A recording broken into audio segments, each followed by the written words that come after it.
Magandang araw mga kahilig. Flex ko lang ito yung ano ko. Yung binibinta kong mga ubas sa paso. Ito mga kahilig, papakita ko. Ayan yung paso mga kahilig. Ayan. Tapos ito yung ano niya. Ayan. Mayroong bunga.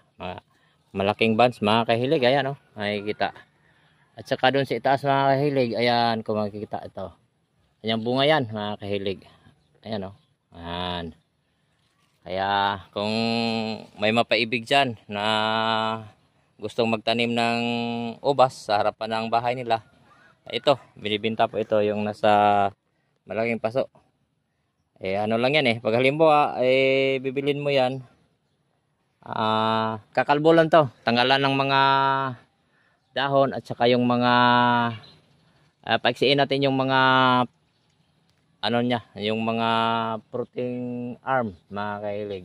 Saka yung cordon kung mahaba, bawasan natin ng konti para pag halimbawa ilipat mo doon sa bahay niyo, o kaya iriripat mo o kaya diretso mo nang itanim. Pag nag-usbong yan, magbubulaklak na yan, sasabay na yung pagbubunga mga kahilig. Yun yung kagandahan yung mga nasa paso mga kahilig. Tulad nito, ito mga kahilig, nasa paso din to. Ayan, oh. Ayan, nasa paso din yan. Tapos ito, yun yung bunga niya mga kahilig. Ayan, mayroon ding bunga.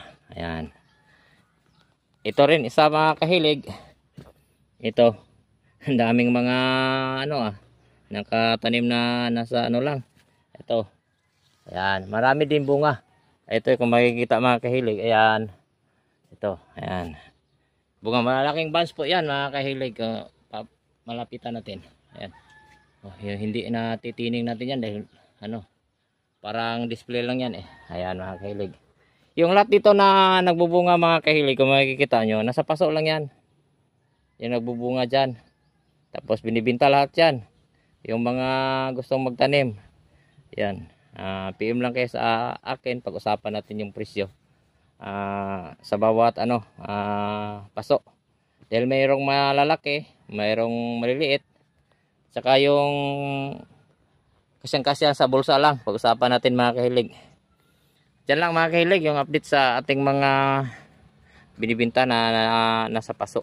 Magandang araw ulit. Salamat sa panonood. Bye bye.